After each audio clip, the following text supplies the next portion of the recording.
Yes. Kukunin namin yung mga iuwi namin yung mga buko kasi magbubuko salad kami. Ayan, pinaglakad kami hanggang dun sa gitna ng mga coconut farm.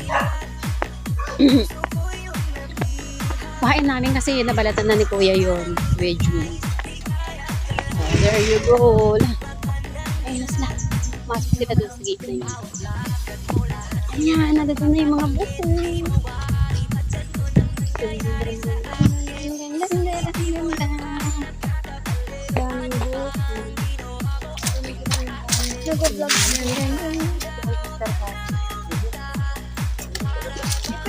Ay, hindi yan deal. May kubo din pala doon.